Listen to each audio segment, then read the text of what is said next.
Of course, 9/11 happened while I was stationed there. I was on a mission that day, and I've got my logbook with me here. This is the logbook that I kept as a surveillance officer when I was on AWACS. It's a little cartoon picture of an AWACS there. You can see it's got a little binoculars on the rotodome there, which is not actually on the airplane.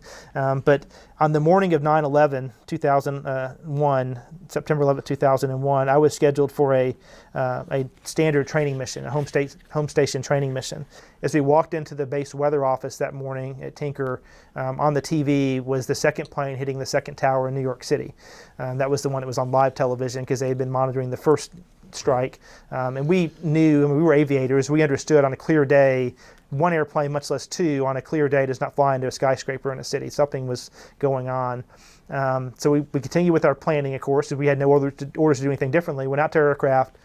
Shortly thereafter, we got orders from our base that training was canceled for the day, and within a minute after that, we were given orders to take off as soon as possible, fly to an orbit 50 miles north of Denver, Colorado, establish an orbit there, and we wait for further orders to come.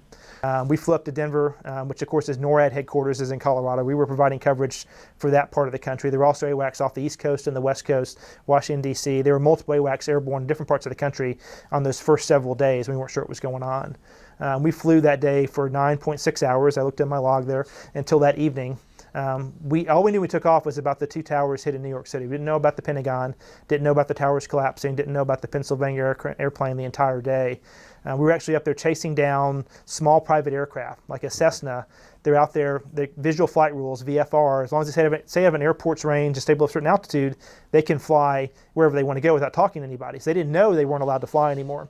So we had F-16s under our control, fighter aircraft. We would vector the F-16s in. You can only imagine they probably came in low and slow right overhead these guys in a Cessna who are then going to turn to what's called GUARD, which is an emergency radio that's on both the UHF and VHF radio, and that's where we talked to them on GUARD and told them you're not allowed to fly anymore. And when our relief plane came up that evening to get us, another AWACS came up to relieve us, to assume that station. They told us about the towers collapsing, the Pentagon, and I remember thinking at the time that the towers, they couldn't have collapsed. They were too big. They were burning, your first thought. So it's interesting when I tell the story to people, it's like, I did this great thing that day. I was over my country, but I missed that whole day of our country. People sat in front of their television all day and absorbed these stories. That block of 10, 12 hours, I was not involved in any of that. Later on that month, we were over Washington, D.C. We maintained a 24-hour-a-day orbit with AWACS and fighters over Washington, D.C.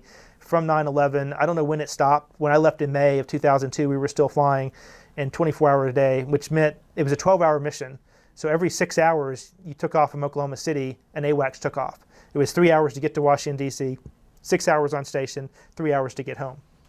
Do the math, every 6 hours for 6+ months, and AWACS took off to go to Washington, D.C. And also, I've got my log here as well. If the president went to Texas on Christmas vacation, we flew another orbit over Texas. And when the vice president, I have a couple of these in my log, went to Jackson Hole, Wyoming, Vice President Cheney, we would fly a third orbit 24 hours a day over Wyoming to support him. And the D.C. orbit stayed there regardless. It was always there. So I don't know if they knew in their holidays how many people were having to go fly additional time to support them. But at that point in time, we wanted to make sure we had something that could see every airplane flying. And so we would do that.